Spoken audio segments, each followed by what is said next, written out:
Hello दोस्तों, मैं मोहम्मद सब्बीर अंसारी आप लोगों के बीच एक वीडियो लेकर आया हूं। एक ट्रांसफार्मर से कितने हाउस को कनेक्ट कर सकते हैं? कभी आपने सोचा है क्या कि एक ट्रांसफार्मर से कितनों घरों को हम लोग बांट सकते हैं, यानी कनेक्ट कर सकते हैं? आप अपने गली मोहल्ले में कई सारे ट्रांसफार्मर देखे होंगे जो 3 फेज ट्रांसफार्मर के रूप में होता है।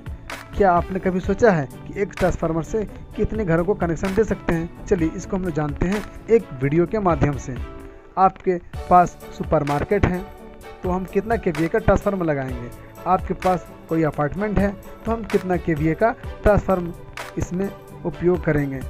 इस सब चीज़ जानने के लिए हम चलते हैं एक वीडियो की तरफ। वो कहता है डिस्ट्रीब्यूशन ट्रांसफार्मर। ये होता है हर गांव में लगा हुआ होता है, जो सिंगल फेज और 3 फेज में पाया जाता है, मगर अधिकतर जो होता है 3 फेज ट्रांसफार्मर ही गांव में लगा होता है, जो 25 kVA, 63 kVA, 100 kVA and 200 kVA में लिया गया है। आज हम बात करते हैं एक ट्रांसफार्मर से कई घर कनेक्ट कर सकते हैं, मगर कितना कर सकते हैं? वो चीज़ को हम लोग जानने के लिए इस वीडियो में एक कैलकुलेशन के माध्यम से हम लोग समझेंगे कि कितना लोड बांटा जाए। चलिए मान लीजिए आपके घर किसी ट्रांसफार्मर से कनेक्शन किया हुआ है, तो पहले घर में लोड कितना है? अधिकतर जो लोड होता है 1 किलोवाट का होता है और 2 किलोवाट का होता है। तो लोड डिपेंड है केवीए पर। अगर केवीए पर डिपेंड है लोड डिपेंड है केवीए पर। मान लीजिए आपका 25 केवीए का कोई ट्रांसफार्मर है, ठीक है। Suppose that the 25 KVA transformer को लेकर हम लोग लोड कैलकुलेशन करते हैं। चलिए इसे सीखते हैं हम लोग। एक ट्रांसफार्मर जो हमारे पास है वो 3 फेज ट्रांसफार्मर है, जो डिस्ट्रीब्यूशन नाम दिया गया है, और वो चलिए होता ही है डिस्ट्रीब्यूशन ट्रांसफार्मर 3 फेज, जो 25 केवीए ट्रांसफार्मर को मानकर हम लोग एक कैलकुलेशन करते हैं। सपोज दैट 25 केवीए का एक हमारे पास डिस्ट्रीब्यूशन ट्रांसफार्मर है, इसका हम लोग को फुल लोड यानी मैक्सिमम लोड फाइंड करना है। इसका लोड होता है, हम लोग को इसको लोड केवीए से हटाकर किलोवाट में फाइंड करना है। तो किलोवाट का फार्मूला हम लोग इस तरह से फाइंड करते हैं। Kilowatt equal to KVA into PF.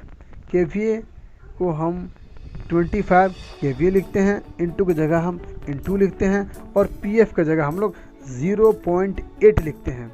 होता क्या है कि 0.85 भी ले सकते हैं, मगर मैक्सिमम होता क्या है पावर फैक्टर जो है अधिकतर 0.8 लिया जाता है। अब दोनों को मल्टीप्लाई करेंगे तो 20 किलोवाट आएगा, यानी 25 केवीए ट्रांसफार्मर का मैक्सिमम लोड 20 किलोवाट होता है। इससे हम लोग कैलकुलेशन से जाने। अब हम लोग जानेंगे कि फुल लोड होता है 25 केवीए का 20 किलोवाट, यानी 20 किलोवाट, ठीक है। अब हम लोग जान चुके हैं कि हम लोग जानते भी हैं कि कोई भी ट्रांसफार्मर का 60 से 75% लोड पे इसको वर्क कराया जाता है। चलिए 25 केवीए ट्रांसफार्मर का हम लोग 75% लेकर देखते हैं। चलिए इसका कैलकुलेशन हम लोग इस तरह से करते हैं कि 25 केवीए का फुल लोड हम लोग मान चुके थे, निकाले भी थे कैलकुलेशन से कि 20 किलोवाट होता है। तो 20 किलोवाट यानी 75% ऑफ 20 किलोवाट इक्वल टू होता है हमारा 15 किलोवाट। ये हुआ हमारा 75% लोड ऑफ 25 केवीए ट्रांसफार्मर का। अब बात करते हैं ट्रांसफार्मर का आउटपुट का। यानी आउटपुट हमारा हो गया 3 फेज, यानी आर है, वाई है, बी है और एन न्यूट्रल के लिए है। अब हम लोग क्या करेंगे, तीनों फेज में इक्वली लोड डिवाइड करेंगे। इसके लिए हम लोग क्या करेंगे, टोटल 15 केवी है जो 75% है, उसको हम लोग क्या करेंगे 3 से इसको डिवाइड करेंगे, यानी 3 से इसको हम लोग डिवाइड करेंगे। जब डिवाइड करेंगे तो क्या आएगा 50, यानी डिवाइड करने के बाद क्या आएगा 5 किलोवाट आएगा। आप देख रहे होंगे कि 5 किलोवाट आया है डिवाइड करने के बाद।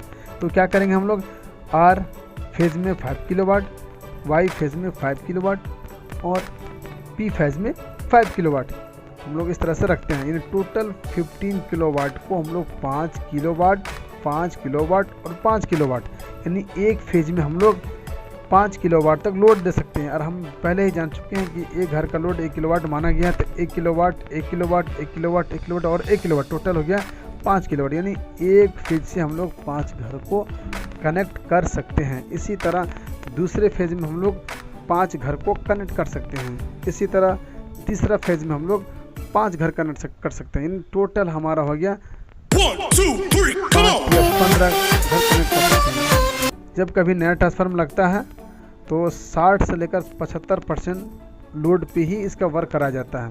जब 1 साल हमारा जो ट्रांसफार्मर जो होता है, 1 साल 2 साल जब बीत जाता है तो इसमें लोड बढ़ता है। लोड बढ़ने का कारण क्या है, इसमें बहुत सारे कंज्यूमर ऐड हो जाते हैं। जब कंज्यूमर ऐड होते हैं तो उसको भी कनेक्शन चाहिए। जब कंज्यूमर ऐड होते हैं तो इसमें लोड हो जाता है ओवरलोडेड, यानी लोड जो होता है 25% जो तो लोड था, 20 किलोवाट जो लोड था वो क्या होता है ओवरलोडेड हो जाता है। जब ओवरलोडेड होने के कारण क्या होता है, हमारे ट्रांसफार्मर का जो लाइफ है वो डिक्रीज हो जाता है, ये कम होने लगता है। बस इसी कारण क्या होता है, जब लोड बढ़ता है तो लोड बढ़ने के बाद हमारा जो होता है इसमें जो फ्यूज लगे होते हैं, जो LT होते हैं, वो क्या होता है बर्न होने लगते हैं, यानी जलने लगते हैं। जिससे क्या होता है हमारा ट्रांसफार्मर बहुत जल्द ख़राब होने के चांसेस लगे रहते हैं। इसलिए जब अधिक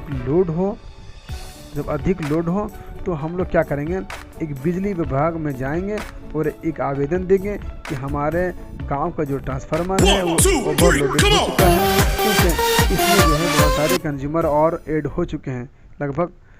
तो आपसे मेरी रिक्वेस्ट है कि हमें एक नया ट्रांसफार्मर दें ताकि इस ट्रांसफार्मर को लगाकर प्रॉपर वैसे पूरा गांव को बिजली सप्लाई दे सकें। अगर हमारा वीडियो आप लोगों को अच्छा लगा हो तो प्लीज़ आपसे रिक्वेस्ट है कि लाइक करें और लाइक करने के बाद शेयर करें।